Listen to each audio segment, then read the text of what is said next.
Pansabog, I love it. I am Leonard, a 26-year-old entrepreneur living in Manila. And I'm so annoyed. And now, you'll see a glimpse of my life as I do my Sunday reset. Anyways, it's a Sunday morning at nagising na ang prinsesa. Charot! I start my day by listening to motivational speeches and positive affirmations. It helps me para ma-recalibrate ang aking mindset. I also like to do general cleaning every Sunday to remove all the clutter, physically and mentally. Sabi nga sa isang quote na nabasa ko, a clear mind will never lead you to a clear path. And as I walk through the path of being an entrepreneur, I always wanted to make sure that I'm thinking clear and straight. I have to make tough decisions that will cost me my resources and time. So I have to make sure that every decision I make is the right one, or at least the best one. I want to stay positive as much as possible.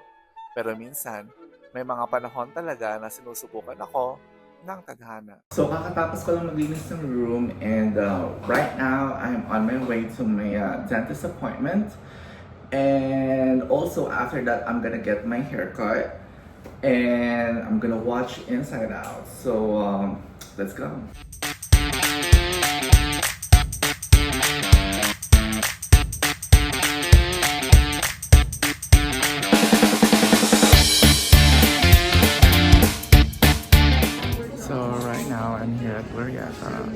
And I'm so annoyed because supposedly dapat nakaschedule ko for the dental appointment, but apparently hindi nila na-schedule ng tama or wala silang maayos na scheduling system. So I still have like 1 hour to waste here. So I'm just checking around here and yeah, maybe I'm gonna go shopping.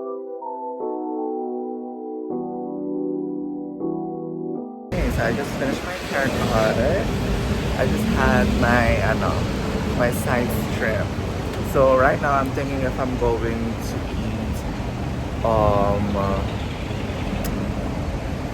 Japanese or I'm just gonna go hot pot.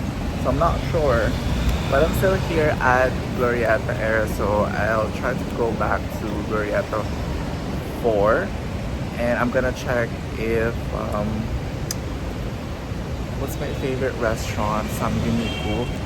If it's not fully, occupied, then I might, dine.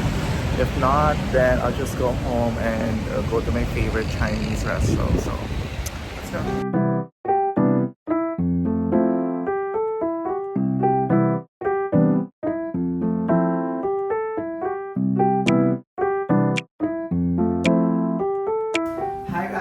So, kakauwi ko lang galing Greenbelt and I just had my haircut.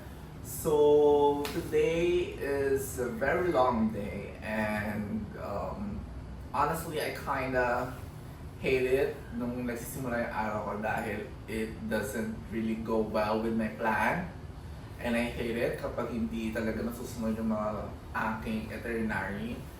So, I've learned again my lessons not to, anyways. Ganyan lang atake. Sorry. And then, ilagay natin yung mga filter. Ay, pasabog siya, actually. Pasabog. Lagyan natin ng pangmalahasang filter. Ay, hindi mo makuuli-uli. Loko. Tingnan natin kung off yung lights, kung anong atake niya. Ay, pasabog. Pampapasyon. Diba? Putang ina. Pasabog, I love it.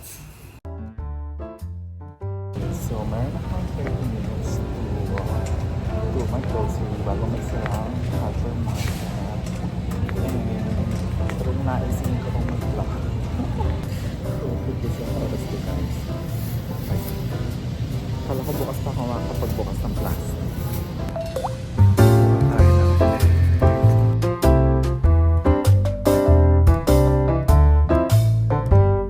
Kuya, itong tatlong ribeye.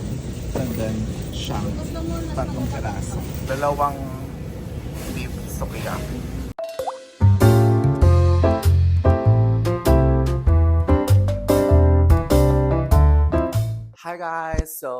It's already 12 midnight, and I'm just ending my Sunday reset vlog.